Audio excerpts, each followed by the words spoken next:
சிந்துதல் இல்லாமல் மன்னிப்பு உண்டாகாது. ரத்தம் சிந்துதல் இல்லாமல் மன்னிப்பு உண்டாகாது. பாவ மன்னிப்பு உண்டாகவே உண்டாகாது. எனவே இயேசு கிறிஸ்துவை குறித்து நாம் பார்க்கிறோம், அவர் நமக்காக ஜீவனை கொடுத்ததினாலே அன்பு இன்னதென்று செய்திருக்கிறோம், அறிந்திருக்கிறோம். அப்ப அவர் தம்முடைய ஜீவனையே சபைக்கு கொடுத்தார், மக்களுக்கு கொடுத்தார், ஜனங்களுக்கு கொடுத்தார். சரி, எதற்காக அவர் ஜீவனை கொடுத்தார் என்றால், எதற்காக அவர் இரத்தத்தையே கொடுத்தார் என்று சொன்னால், நம்மை மீட்பதற்காக, நம்மை மன்னிப்பதற்காக, நாம் மன்னிப்பை பெற்றுக்கொள்வதற்காக அவர் தம்முடைய ஜீவனை என்ன செய்தார்? கொடுத்தார். தம்முடைய இரத்தத்தையே அவர் கொடுத்தார். இரத்தத்தை கொடுக்கலைனா மீட்பு உண்டாகாது. இரத்தத்தை கொடுக்கலைனா, இரத்தத்தை சிந்தலைனா மன்னிப்பு உண்டாகவே உண்டாகாது. எல்லாம் இருக்கிறீங்களா? இதெல்லாம் ஆழமாய் கவனிக்க வேண்டும். இயேசு ஏன் கல்வாரி சிலுவையில் இரத்தத்தை சிந்தினார்? இயேசு கிறிஸ்து ஏன் கல்வாரி சிலுவையில் ஜீவனை கொடுத்தார்? எதற்காக வென்றால், நாம் மன்னிப்பை பெற்றுக்கொள்வதற்காக. எல்லா காரணங்களும் இது சொல்லுவோம். நான் மன்னிப்பை பெற்றுக்கொள்வதற்காக, நான் மீட்கப்படுவதற்காக இயேசு கிறிஸ்து தம்முடைய ஜீவனையே, தம்முடைய உயிரையே எனக்காக கொடுத்தார். ஆமென். வாசிப்போம். மத்தேயு எழுதின சுவிசேஷம் 26ஆம் அதிகாரம் 28வது வசனம்.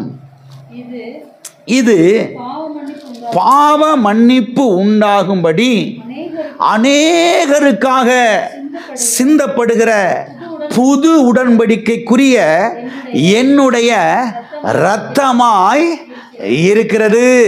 இங்கே ராபோஜனம் நடைபெறுகிற பொழுது தம்முடைய சீசரிடத்தில் ஆண்டவர் சொல்லுகிறார். என்ன சொல்லுகிறார்? இது பாவ மன்னிப்பு உண்டாகும்படி. எது உண்டாகும்படி? பாவ மன்னிப்பு உண்டாகும்படி. அங்கே நாம் வாசித்தோம், ரத்தம் சிந்துதல் இல்லாமல் மன்னிப்பு உண்டாகாது. இங்கே ஆண்டவர் சொல்லுகிறார், இது பாவ மன்னிப்பு உண்டாகும்படி அநேகருக்காக சிந்தப்படுகிற புது உடன்படிக்கையின் இரத்தமாயிருக்கிறது, என்னுடைய இரத்தமாயிருக்கிறது என்று சொல்லுகிறதை நாம் பார்க்கிறோம். அப்ப இயேசு கிறிஸ்து எதற்காக இரத்தத்தை சிந்தினார்? எதற்காக அவர் இரத்தத்தை அவர் கொடுத்தார்? எதற்காக அவர் இரத்தத்தை சிந்த வேண்டும்? அவர் எதற்காக ஜீவனை கொடுத்தார்? அவர் எதற்காக ஜீவனை கொடுக்க வேண்டும்? பாவ மன்னிப்பு உண்டாகும்படி, மன்னிப்பு உண்டாகும்படி, மக்களுக்கு மன்னிப்பு உண்டாகும்படி, மக்களை மீட்கும்படி அவர் ஜீவனை என்ன செய்தார்? கொடுத்தார். இங்கே நாம் பார்க்கிறோம், அவர் நமக்காக ஜீவனை கொடுத்தார். இங்கே நாம் பார்க்கிறோம், அநேகருக்காக சிந்தப்படுகிற என்னுடைய இரத்தமாயிருக்கிறது. அநேகருக்காக, எல்லா ஜனங்களுக்காகவும்.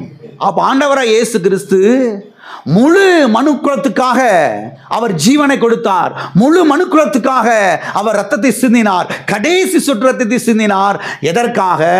மக்கள் இந்த இரத்தத்தை விசுவாசிக்கும் பொழுது அவர்கள் மன்னிப்பை பெற்றுக்கொள்வதற்காக, அவர்கள் மீட்கப்படுவதற்காக, அவர்கள் வாழ்வடைவதற்காக இரத்தத்தை சிந்தினார். ஆகவே இன்றைக்கு மக்கள் மன்னிக்கப்பட வேண்டும் என்றால், அவருடைய பாவங்கள் மன்னிக்கப்பட வேண்டும் என்றால், இயேசு கிறிஸ்துவின் இரத்தத்தின் மேலே விசுவாசிக்க வேண்டும்.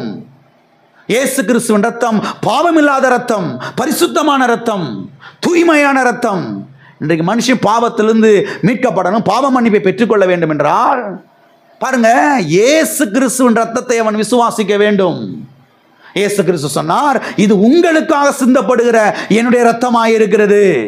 ஆமென்.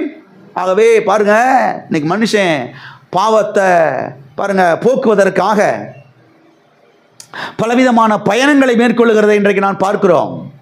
பலவிதமான காரியங்களை அவன் செய்கிறதை இன்றைக்கு நாம் பார்க்கிறோம். ஆடு மாடுகளை பலியிடுகிறதை நாம் பார்க்கிறோம். கோழியும் சேவலையும் கிடாவையும் புறா குஞ்சுகளையும் பலியிடுகிறதை நாம் பார்க்கிறோம். பன்றிகளை அரித்து பலியிடுகிறதை நாம் பார்க்கிறோம். என்னத்தை பலியிட்டாலும் மனுஷனுக்கு மன்னிப்பு உண்டாகவே உண்டாகாது. பாவத்திலிருந்து விடுதலை உண்டாகாது. ஒரு மனுஷன் இயேசு கிறிஸ்துவை விசுவாசிக்கும் பொழுது, இயேசு கிறிஸ்துவின் இரத்தத்தின் மேலே விசுவாசம் வைக்கும் பொழுது, இயேசு கிறிஸ்துவின் இரத்தத்தை அவன் கவனிக்கும் பொழுது, அதன் மேலே விசுவாசத்தை வைக்கும் பொழுது, அதன் மேலே நம்பிக்கை வைக்கும் பொழுது, அவனுடைய முழு பாவம் என்ன செய்யப்படுகிறது? மன்னிக்கப்படுகிறது. ஆகவே ஆண்டவராய் இயேசு கிறிஸ்துவை ஏற்றுக்கொள்ளாதவர்கள் ஆண்டவராய் இயேசு கிறிஸ்துவை ஏற்றுக்கொள்ள வேண்டும். எதற்காக? உங்களுடைய பாவம் மன்னிக்கப்படுவதற்காக, உங்களுடைய பாவங்கள் கழுவப்படுவதற்காக, உங்களுடைய பாவத்திலிருந்து நீங்கள் மீட்கப்படுவதற்காக, நீங்கள் வாழ்வடைவதற்காக ஆண்டவராய் இயேசு கிறிஸ்துவை விசுவாசிக்க வேண்டும். அவர் கல்வாரி சிலுவையிலே சிந்தின இரத்தத்தை நீங்கள் விசுவாசிக்க வேண்டும். ஆகவே ஆண்டவராய் இயேசு கிறிஸ்துவை ஏற்றுக்கொள்ளாதவர்கள் ஆண்டவராய் இயேசு கிறிஸ்துவை ஏற்றுக்கொள்ளுங்கள். ஹல்லேலூயா, ஆமென். அநேகருக்காக சிந்தப்படுகிற என்னுடைய இரத்தமாய் இருக்கிறது. ஆகவே கிறிஸ்து நமக்காக ஜீவனை கொடுத்தார். கிறிஸ்து நமக்காக ஜீவனை கொடுத்தார். வாசிப்போம் அப்போஸ்தலர் நடபடிகள் 13ஆம் அதிகாரம் 38வது வசனம். ஆதலால் சகோதரரே, இவர் மூலமாய் உங்களுக்கு பாவ மன்னிப்பு உண்டாகிறது என்று அறிவிக்கப்படுகிறது. உலகம் முழுவதும் போய் அறிவிக்கப்படுகிறது இந்த செய்தி. எந்த செய்தி? இயேசு கிறிஸ்துவின் மூலமாய் தான் பாவம் என்ன செய்யப்படுகிறது? மன்னிக்கப்படுகிறது. வேற எந்த விதத்திலையும் மனுஷனுடைய பாவம் என்ன செய்யப்படாது? மன்னிக்கப்படாது. தான தர்மங்களை செய்யறதுனால, நற்கிரியைகளை செய்யறதுனால பாவம் என்ன செய்யாது? மன்னிக்கப்படாது. இயேசு கிறிஸ்துவை விசுவாசிக்கும் பொழுது, அவருடைய இரத்தத்தை விசுவாசிக்கும் பொழுது மனுஷனுடைய பாவம் மன்னிக்கப்படுகிறது. இயேசு கிறிஸ்துவின் ரத்தம் பாவமில்லாத ரத்தம், பரிசுத்தமான ரத்தம். இயேசு கிறிஸ்து அவர் நமக்காக ரத்தத்தை சிந்தினார். மனுஷனுக்காக, மக்களுக்காக ரத்தத்தை சிந்தினார். எதற்காக? மக்களுடைய பாவங்கள் மன்னிக்கப்படுவதற்காக. ஆகையால் தான் ஒரு தனிப்பட்ட மனுஷன் இயேசு கிறிஸ்துவை விசுவாசிக்க வேண்டும். இயேசு கிறிஸ்துவின் ரத்தத்தை விசுவாசிக்க வேண்டும். இயேசு கிறிஸ்துவின் ரத்தத்தின் மேலே கண்களை பதிக்க வேண்டும். இயேசுவே ரத்தத்தினாலே என்னை கழுவு, என்னை சுத்திகரியும் என்று வாயினாலே அறிக்கை செய்ய வேண்டும். இருதயத்தில் விசுவாசித்து வாயினாலே அறிக்கை செய்ய வேண்டும். விதமாய் வரும் பொழுது கர்த்தர் எல்லா பாவத்தையும் ஒட்டுமொத்தமாய் மன்னிக்கிறார். புது வாழ்வை தருகிறார். புது மனுஷனாய் கர்த்தர் என்ன செய்கிறார்? மாற்றுகிறார். ஆமென். அப்ப இங்கே நாம் பார்க்கிறோம், இவர் மூலமாய் பாவ மன்னிப்பு உண்டாகும் என்று. யார் மூலமாக? இயேசு கிறிஸ்துவின் மூலமாக, அவருடைய இரத்தத்தின் மூலமாக. வாசிப்போம் எபேசியர் 1ஆம் அதிகாரம் 7வது வசனம். அவருடைய கிருபையின் ஐஸ்வரியத்தின்படியே இவருடைய இரத்தத்தினாலே பாவ மன்னிப்பாகிய மீட்பு இவருக்குள் நமக்கு உண்டாயிருக்கிறது. தெளிவாய் சொல்லப்பட்டிருக்கிறது பாருங்க. இவருடைய இரத்தத்தினாலே, இயேசு கிறிஸ்துவின் இரத்தத்தினாலே பாவ மன்னிப்பாகிய மீட்பு இவருக்குள், அதாவது இயேசு கிறிஸ்துவுக்குள் நமக்கு என்ன செய்திருக்கிறது? உண்டாயிருக்கிறது. இயேசு கிறிஸ்துவின் இரத்தத்தினாலே, இயேசு கிறிஸ்துவுக்குள் நமக்கு பாவ மன்னிப்பாகிய மீட்பு என்ன செய்திருக்கிறது? உண்டாயிருக்கிறது. அப்ப பாவம் மன்னிக்கப்பட வேண்டுமா? பாவத்திலிருந்து மீட்கப்பட வேண்டுமா? ஒரு மனுஷன் இயேசு கிறிஸ்துவை என்ன செய்ய வேண்டும்? விசுவாசிக்க வேண்டும். அவருடைய இரத்தத்தை விசுவாசிக்க வேண்டும். அவர் கல்வாரி சிலுவையிலே சிந்தின இரத்தத்தை என்ன செய்ய வேண்டும்? விசுவாசிக்க வேண்டும். எத்தனை பேர் இயேசு கிறிஸ்து இரத்தத்தை விசுவாசித்திருக்கிறீங்க? அப்ப நீங்க மீட்கப்பட்டிருக்கிறீங்க. உங்களுடைய பாவங்கள் என்ன செய்யப்பட்டிருக்கிறது? மன்னிக்கப்பட்டிருக்கிறது. ஆமென். வாசிப்போம் கொலோசையர் 1ஆம் அதிகாரம் 14வது வசனம். குமாரனாகிய அவருக்குள் அவருடைய இரத்தத்தினாலே பாவ மன்னிப்பாகிய மீட்பு நமக்கு உண்டாயிருக்கிறது. இங்கே நாம் பார்க்கிறோம், குமாரனாகிய அவருக்குள், குமாரனாகிய அவருக்குள் அவருடைய இரத்தத்தினாலே, இயேசு கிறிஸ்துவின் இரத்தத்தினாலே பாவ மன்னிப்பாகிய மீட்பு என்ன செய்திருக்கிறது? நமக்கு உண்டாயிருக்கிறது. எல்லா கரங்களை சொல்லுவோம். இயேசு கிறிஸ்துவின் இரத்தத்தினாலே பாவ மன்னிப்பாகிய மீட்பு இவருக்குள் எனக்கு உண்டாயிருக்கிறது. இயேசு கிறிஸ்துவுக்குள்ள மாத்திரம்தான் பாவ மன்னிப்பாகிய மீட்பு என்ன செய்திருக்கிறது. வேற எந்த விதத்திலையும் மனுஷனுடைய பாவம் என்ன செய்யப்படாது, மன்னிக்கப்படாது. எங்கே போனாலும் சரி, எந்த மலையில் ஏறி இறங்கினாலும் சரி, எந்த செடியை கொண்டு வந்து வீட்டில் நட்டு வச்சாலும் சரி, எந்த செடியை கொண்டு வந்து வீட்டு வாசலில் தொங்க விட்டாலும் சரி, எத்தனை பேருக்கு தான தர்மங்கள் பண்ணாலும் சரி, என்ன பண்ணினாலும் சரி, பாவ மன்னிப்பு உண்டாகவே உண்டாகாது.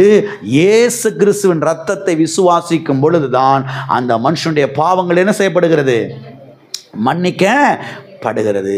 எனவே எதற்காக அவர் இரத்தத்தை சிந்தினார் என்றால், எதற்காக அவர் ஜீவனை கொடுத்தார் என்றால், நாம் மன்னிக்கப்படுவதற்காக. ஆமென். நாம் மீட்கப்படுவதற்காக, நாம் மன்னிக்கப்படுவதற்காக, நாம் மீட்கப்படுவதற்காக. எனவே இன்றைக்கு நாம் மன்னிக்கப்பட்டிருக்கிறோம், இன்றைக்கு நாம் மீட்கப்பட்டிருக்கிறோம். கர்த்தர் உங்கள் பாவங்களை என்ன செய்திருக்கிறார், மன்னித்திருக்கிறார். கர்த்தர் உங்களை என்ன செய்திருக்கிறார், மன்னித்திருக்கிறார். ஹல்லேலூயா. எல்லா கரங்களை வைத்து சொல்லுவோம், கர்த்தர் என்னுடைய பாவங்களை எல்லாம் மன்னித்திருக்கிறார், நான் மன்னிக்கப்பட்டிருக்கிறேன். ஆமென். பக்கத்துல கைப்பிடி சொல்லுங்க, நீங்க மன்னிக்கப்பட்டிருக்கிறீங்க. கர்த்தர் உங்கள் பாவங்களை மன்னித்திருக்கிறார். மன்னிச்சிருக்கிறாரா, மன்னிக்கலையா? இந்த நிச்சயம் இருக்குதா? சிலருக்கு இந்த நிச்சயம் இல்லை, சிலருக்கு இல்லை. அநேக கிறிஸ்தவர்களுக்கு இந்த நிச்சயமே இல்லை. பாவ மன்னிப்பு நிச்சயம் இல்லவே இல்லை. பாவ மன்னிப்பு நிச்சயம் முதலாவது ஒரு கிறிஸ்தவ விசுவாசிக்கு உண்டாக வேண்டும். பாவ மன்னிப்பு நிச்சயம் ஒரு கிறிஸ்தவ விசுவாசிக்கு முதலாவது உண்டாக வேண்டும். தெளிவாய் சத்தியவேதம் சொல்லுகிறது, நாம் மன்னிக்கப்பட்டிருக்கிறோம். நாம் மன்னிக்கப்படும்படியாக கர்த்தர் ஜீவனை கொடுத்தார். இது உங்களுக்காக சிந்தப்படுகிற என்னுடைய இரத்தமாயிருக்கிறது. உங்களுக்காக என் ஜீவனை நான் கொடுக்கிறேன். எல்லாம் இருக்கிறீங்களா? இவருக்குள், குமாரனாகி இவருக்குள் பாவ மன்னிப்பாகிய மீட்பு நமக்கு என்ன செய்திருக்கிறது, உண்டாகி இருக்கிறது. இனிமேல் உண்டாகும். என்னைக்கு ஒரு நாள், ரெண்டாம் வருகையில் அப்படி சொல்லலை. பாவ மன்னிப்பாகிய மீட்பு இவருக்குள் நமக்கு என்ன செய்திருக்கிறது, உண்டாகி இருக்கிறது. நாம் மன்னிக்கப்பட்டிருக்கிறோம். நாம் என்ன செய்யப்பட்டிருக்கிறோம்?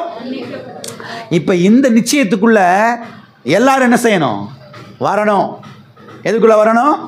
இந்த நிச்சயத்துக்குள்ள வரணும். அருமையானவர்களை கவனியுங்கள். பாவ மன்னிப்பு நிச்சயம் இல்லாம, எது இல்லாம, பாவ மன்னிப்பு நிச்சயம் இல்லாம தைரியமா போய் நீங்கள் ஜெபித்து பதிலை பெற்றுக்கொள்ள முடியாது. திட்டமாய் தெரிந்து கொள்ளுங்கள். அநேகரால போய் தேவ சமூகத்தில் தைரியம் நிற்க முடியல. அநேகர் போய் ஆண்டவர்கிட்ட போய் தைரியமா ஜெபிக்க முடியல. அநேகர் போய் ஆண்டவர்கிட்ட போய் தைரியமா கேட்க முடியல. ஏன் தெரியுமா? பாவ மன்னிப்பு நிச்சயம் இவங்களுக்கு என்ன செய்யல, உண்டாகல. எது உண்டாகல? பாவ மன்னிப்பு நிச்சயம் இவங்களுக்கு என்ன செய்யல, உண்டாகல. அதனால ஜெபிக்கிறதுக்கே தயங்குறாங்க, தேவ பிரசன்னத்துக்கு போறதுக்கே தயங்குறாங்க. கர்த்தர் அடிச்சிருவாரோ, நொறுக்கிடுவாரோ, நம்மளை மண்டைய கண்டைய பிளந்துருவாரோ, என்ன ஆகுமோ ஏதாகுமோன்னு சொல்லி பயந்து வேர்த்து விறுவிறுத்து வடவடத்து போயிடுறாங்க. ஏன்னா இவங்களுக்கு என்ன இல்லை, நல்லா கவனிங்க. கர்த்தர் இவங்க பாவத்தில் மன்னிக்கவே இல்லை அப்படிலாம் சொல்லலை. கர்த்தர் இவங்க பாவத்தில் மன்னிச்சிட்டாரு.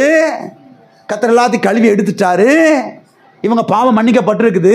ஆனால் அந்த உறுதி யாருக்குள்ள வரலை, இவங்களுக்குள்ள வரலை.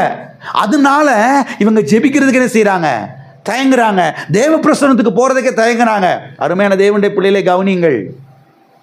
நீங்கள் என்றைக்கு இயேசு கிறிஸ்துவின் மேலே விசுவாசம் வைத்தீர்களோ, இயேசு கிறிஸ்துவின் ரத்தத்தின் மேலே என்றைக்கு நீங்கள் விசுவாசம் வைத்தீர்களோ, இயேசுவே நீர் என் ஆண்டவர் என்றைக்கு நீங்கள் அழைத்தீர்களோ, கர்த்தாவே உம்முடைய ரத்தத்தினால் என்னை கழுவும், என்னை சுத்திகரியும், உம்முடைய பிள்ளையா என்னை மாற்றும் என்று என்றைக்கு ஜெபத்தை ஏறெடுத்தீர்களோ, அன்றைக்கே கர்த்தர் உங்களுடைய ஒட்டுமொத்த பாவத்தை என்ன செய்து விட்டார், மன்னித்து விட்டார், நீக்கி விட்டார். நீங்கள் மன்னிக்கப்பட்டிருக்கிறீர்கள். இப்போ இந்த உறுதி உள்ள என்ன செய்யணும், வரணும். இந்த உறுதியோட நீங்கள் போய் என்ன செய்ய முடியும், ஜெபிக்க முடியும். இந்த உறுதி இல்லைன்னா நீங்கள் என்ன செய்ய முடியாது, போய் ஜெபிக்க முடியாது. அநேக கிறிஸ்தவர்கள் சர்ச்சுக்கு வர்றதை ஏன் அவாய்ட் பண்ணுறாங்கன்னா, பைபிள் வாசிக்கிறதையே அவாய்ட் பண்ணுறாங்களா, ஏன் தேவ பிரசன்னத்தில் போய் நின்று ஜெபிக்கிறத அவாய்ட் பண்ணுறாங்களா, அவங்களுக்கு என்ன நிச்சயம் இல்லை, பாவ மன்னிப்பு நிச்சயம் இல்லை. ஏன் இல்லை? சபையில் போதிக்கிறது இல்லை.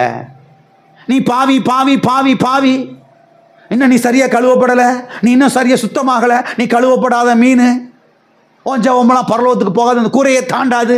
இப்படியே சபையில் அடித்து அடித்து அடித்து சொல்லி கொடுத்தா அவனுக்கு எப்படி பாவம் நிச்சயம் வரும்? கடவுள் இன்னும் நம்மளை சரியாக மன்னிக்கல போல, இன்னும் கொஞ்சம் இருக்குது போல, கர்த்தர் விட்டு வச்சிருக்கிறாரு போல, இன்னும் என்னைக்கு மன்னிப்பாரோ இப்படின்ற தயக்கத்திலே என்ன செஞ்சுக்கிட்டு இருப்பான், வாழ்ந்துக்கிட்டு இருப்பான். அருமையான தேவனுடைய பிள்ளைகளை கவனியுங்கள். என்றைக்கு நீங்கள் இயேசு கிறிஸ்துவை ஆண்டவராக ஏற்றுக்கொண்டீர்களோ அன்றைக்கே கர்த்தர் உங்களுடைய ஒட்டுமொத்த பாவத்தை மன்னித்து விட்டார். ஆமென். அதை நீங்க கவனிக்கணும். பாவ மன்னிப்பாகிய மீட்பு உண்டாகி இருக்கிறது, இனிமேல் உண்டாகும் அப்படிலாம் சொல்லல. பாவ மன்னிப்பாகிய மீட்பு என்ன செய்திருக்கிறது, உண்டாகி இருக்கிறது. அப்ப கர்த்தர் உங்களுடைய பாவத்தெல்லாம் மன்னிச்சிட்டாரு. அந்த நிச்சயம் உள்ள வரணும். அந்த நிச்சயம் வந்தா தான் தைரியமா தேவ பிரசன்னத்துக்கு போக முடியும், போய் ஜெபிக்க முடியும், ஜெபித்து பதில் என்ன செய்ய முடியும், பெற்றுக்கொள்ள முடியும். இல்லைன்னா நீங்க தேவ சமூகத்துக்கு போக முடியாது, சபைக்கும் வர முடியாது, பைபிள் என்ன செய்ய முடியாது, வாசிக்க முடியாது. தொட்டா கிட்ட கத்தில் அடிச்சு கிடிச்சு போட்டுருவாருன்ற நடுக்கம் தான் இருக்கும். ஆகவே இங்கே இருக்கிற ஒவ்வொருவரும் சத்தியத்தை குறித்து ஒரு தெளிவுள்ளவர்களாக இருக்க வேண்டும். ஆமென். ஆகவே ஒன்று, பாவ மன்னிப்பு நிச்சயம் இல்லாமல் தைரியமாய் போய் நீங்கள் ஜெபித்து பதிலை பெற்றுக்கொள்ள முடியாது. இரண்டாவதாக, தைரியமாக நீங்கள் தேவ பிரசன்னத்துக்கு போய் ஜெபிக்க செய்ய முடியாது, அங்கே போய் தங்கி வாழ முடியாது. மூன்றாவதாக, விசுவாசம் வேலை செய்யாது. எது வேலை செய்யாது? பாவ மன்னிப்பு நிச்சயம் இல்லைன்னா எது வேலை செய்யாது? எது வேலை செய்யாது? விசுவாசம் வேலை செய்யாது. இதெல்லாம் நீங்க ஆழமாய் கவனிக்கணும். அநேகர் ஏன் விசுவாசிக்க முடியல, ஏன் விசுவாசத்தை செயல்படுத்த முடியல, ஏன் விசுவாசத்தில் கால் எடுத்து வைக்க முடியல, ஏன் விசுவாசிக்க தயங்குறாங்க அப்படின்னா உள்ள என்ன இல்லை, பாவ மன்னிப்பு நிச்சயம் இல்லை. கர்த்தர் மன்னிச்சிட்டாரா, மன்னிக்கலையா? கர்த்தர் கொஞ்சத்தை மன்னிச்சிருக்கிறாரா, இல்லை எல்லாத்தையும் மன்னிச்சிட்டாரா? ஒருவேளை ரெண்டாவது வருகையில் மன்னிப்பாரோ, ஒருவேளை கர்த்தர் கொஞ்சம் விட்டு வச்சிருக்கிறாரோ, இப்படின்ற சந்தேகமெல்லாம் அவங்களுக்கு இருக்கிறதுனால தான் எது வேலை செய்ய மாட்டேங்குது? எது வேலை செய்ய மாட்டேங்குது? விசுவாசம் வேலை செய்ய மாட்டேங்குது. ஆகவே உங்கள் ஜெபத்துக்கு பதில் வரணும்னா, நீங்கள் தைரியமாக ஜெபிக்கணும்னா, தேவ பிரசன்னத்துக்கு தைரியமாக போகணும்னா, விசுவாசம் வேலை செய்யணும்னா, பாவ மன்னிப்பு நிச்சயம் என்ன செய்யணும், உங்களுக்கு உண்டாயிருக்க வேண்டும். எத்தனை பேருக்கு பாவ மன்னிப்பு நிச்சயம் உண்டாயிருக்கிறது? அருமையானவர்களை கவனியுங்கள். நீங்கள் என்றைக்கு இயேசு கிறிஸ்துவை ஆண்டவராக ஏற்றுக்கொண்டீர்களோ அன்றைக்கு இயேசு கிறிஸ்து தம்முடைய இரத்தத்தினாலே உங்களுடைய ஒட்டுமொத்த பாவத்தை என்ன செய்து விட்டார், மன்னித்து விட்டார், கழுவி எடுத்து விட்டார். நீங்கள் புது சிருஷ்டியாய் என்ன செய்கிறீர்கள், இருக்கிறீர்கள். பழையவைகள் என்ன செய்தன?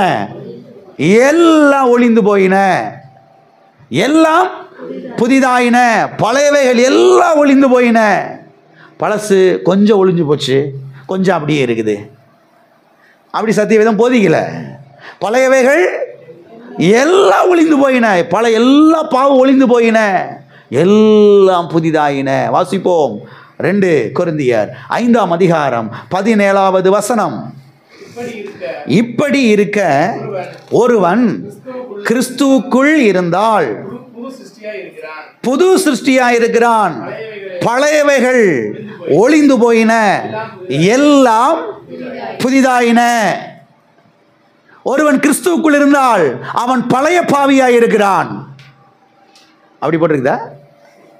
ஒருவன் கிறிஸ்துவுக்குள் இருந்தால் பழைய பாவியாயிருக்கிறான். அப்படி போட்டிருக்குதா? எப்படி போட்டிருக்கு உங்க பைபிள்ல? பாருங்க எப்படி போட்டிருக்குது. புது சிருஷ்டியாய் இருக்கிறான். ஒருவன் கிறிஸ்துவுக்குள் இருந்தால் மன்னிக்கப்பட்ட பாவியாய் இருக்கிறான். அப்படி போட்டிருக்குதா? நான் மன்னிக்கப்பட்ட பாவி ஐயா. சாட்சி சொல்ல விட்டுறக்கூடாது. யாரையுமே சாட்சி சொல்ல மட்டும் என்ன செஞ்சிடக்கூடாது, விட்டுறக்கூடாது. இங்கே நின்றுக்கிட்டு நான் மன்னிக்கப்பட்ட பாவி. என்ன பாவி? ஏப்பா, ஒன்று பாவியாக இருக்கணும், இல்லை மன்னிக்கப்பட்டவனாக இருக்கணும்.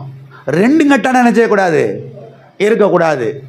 எல்லாம் இருக்கிறீங்களா, போயிட்டீங்களா? ஒன்று மன்னிக்கப்பட்டவனாக இருக்கணும், இல்லைன்னா பாவியாக இருக்கணும். சத்தியவேதம் மன்னிக்கப்பட்ட பாவியை பற்றி என்ன செய்யலை, பேசலை. எல்லாம் இருக்கிறீங்களா? சத்தியவேதம் போதிக்கிறது மன்னிக்கப்பட்டவர்களை பற்றி என்ன செய்கிறது, போதிக்கிறது. புது சிருஷ்டியை பற்றி போதிக்கிறது, நீதிமானை பற்றி போதிக்கிறது, தேவனுடைய பிள்ளைகளை பற்றி போதிக்கிறது. ஆமென். ஒருவன் கிறிஸ்துவுக்குள் இருந்தால் புது சிருஷ்டியாயிருக்கிறான். ஒருவன் கிறிஸ்துவுக்குள் இருந்தால் அவன் மன்னிக்கப்பட்டவனாயிருக்கிறான். ஆமென். எத்தனை பேர் கிறிஸ்துவுக்குள்ள இருக்கிறீங்க? அப்ப நீங்க யாரு? நீங்க யாரு? மன்னிக்கப்பட்டவர்கள், புது சிருஷ்டியா இருக்கிறவர்கள். ஆமென். எனவே நீங்கள் இயேசு கிறிஸ்துவை ஏற்றுக்கொண்டிருப்பீர்கள் என்று சொன்னால் நீங்கள் மன்னிக்கப்பட்டிருக்கிறீர்கள், நீங்கள் புது சிருஷ்டியா இருக்கிறீர்கள். அவருடைய ரத்தம் உங்களை என்ன செய்திருக்கிறது? கழுவி எடுத்து நிறுத்தி இருக்கிறது. நீங்கள் இன்றைக்கு பயப்படாமல் தேவ சமூகத்துக்கு வரலாம், ஜெபிக்கலாம், ஜெபித்து பதிலை பெற்றுக்கொள்ளலாம். உங்கள் விசுவாசம் நன்றாய் வேலை செய்யும். ஆமென். எல்லாம் இருக்கிறீங்களா? எல்லா கரங்களை வைத்து சொல்லுவோம். நான் கிறிஸ்துவுக்குள் புது சிருஷ்டியாய் இருக்கிறேன். நான் ரட்சிக்கப்பட்ட பாவி அல்ல, நான் மன்னிக்கப்பட்ட பாவி அல்ல, நான் கிறிஸ்துவுக்குள் புது சிருஷ்டியாய் இருக்கிறேன். பழையவைகள் ஒளிந்து போயின, எல்லாம் புதிதாயின. எத்தனை புதுசாச்சு? எல்லாம் புதுசாயிருச்சு. உள்ள ஆவி மனிதனிலே, உள்ளான மனிதனிலே எல்லாம் என்ன செய்து விட்டது? புதிதாகிவிட்டது. ஆகவே கிறிஸ்து நமக்காக ஜீவனை கொடுத்தார். கிறிஸ்து நமக்காக ஜீவனை கொடுத்தார். எதற்காக? நாம் மன்னிக்கப்படுவதற்காக, நாம் மீட்கப்படுவதற்காக. ஆமென். ஆகவே நீங்கள் மன்னிக்கப்பட்டிருக்கிறீர்கள், நீங்கள் மீட்கப்பட்டிருக்கிறீர்கள். இந்த விசுவாசத்தோடு, இந்த தைரியத்தோடு இன்னைக்கு என்ன செய்யுங்க? வீட்டுக்கு செல்லுங்கள். ஆமென். கொஞ்சம் கொஞ்சம் பாவம் இருக்குது, கர்த்தர் அதை ஒருவேளை 2ஆம் வருகையில் என்ன செய்வார்? மன்னிப்பார். அந்த ரகசிய வருகையில் கர்த்தர் என்ன செய்வார்? கர்த்தர் மன்னிச்சிட்டார் எல்லாத்தையும். கர்த்தர் என்ன செஞ்சார்? எல்லாத்தையும் மன்னிச்சிட்டாரு. நீங்கள் மன்னிக்கப்பட்டிருக்கிறீர்கள், நீங்கள் மீட்கப்பட்டிருக்கிறீர்கள். இதை விசுவாசியுங்கள், கர்த்தருடைய வார்த்தையை கவனியுங்கள். ஆமென். எனவே சத்திய வேதம் என்ன சொல்லுகிறது என்பதை நீங்கள் கவனிக்க வேண்டும். எதை கவனிக்க வேண்டும்? ஊர்ல உலகத்துல இருக்கவங்க சொல்றதெல்லாம் என்ன செய்யக்கூடாது? கவனிக்க கூடாது. அந்த பாஸ்டர் ஐயா சொன்னாரு. எந்த பாஸ்டர் ஐயா? அந்த தாடி வச்சிருந்தார்ல, காவி ட்ரெஸ் எல்லாம் போட்டிருந்தார்ல, பார்க்கறது இயேசுநாதர் மாதிரி இருந்தாருங்கய்யா. அப்படியே நம்பிட்டேன். என்ன செஞ்சுட்டேன்? அதெல்லாம் நம்பக்கூடாது. எதைத்தான் நம்பணும்? சத்திய வேதத்தை என்ன செய்யணும்? நம்ம சத்திய வேதம் சொல்றதான் கவனிக்கணும். அது தாடி வச்ச ஐயாவா இருந்தாலும் சரி, கோட் ஷூட்டு போட்ட ஐயாவா இருந்தாலும் சரி, எந்த ஐயாவா இருந்தாலும் சரி, எந்த ஐயா சொல்றது எதுக்கு ஒத்துருக்கணும்? சத்திய வேதத்துக்கு ஒத்துருக்கணும். சத்திய வேதத்துக்கு ஒத்துருந்தா எடுத்துக்கிறணும், இல்லைன்னா தூக்கி ஓரத்தில் என்ன செஞ்சிடணும்? வச்சுட்டு நடைய கட்டிடணும். எல்லாம் இருக்கிறீங்களா? எல்லாம் இருக்கிறீங்களா? சத்தியவேதம் என்ன சொல்லுகிறது? சத்தியவேதம் என்ன சொல்லுகிறது தெரியுமா? நாம் மன்னிக்கப்பட்டிருக்கிறோம் என்று சொல்லுகிறது, நாம் மீட்கப்பட்டிருக்கிறோம் என்று சொல்லுகிறது. ஆமென். எல்லா கரங்களை வைத்து சொல்லுவோம். நான் மன்னிக்கப்பட்டிருக்கிறேன், நான் மீட்கப்பட்டிருக்கிறேன். ஆமென்.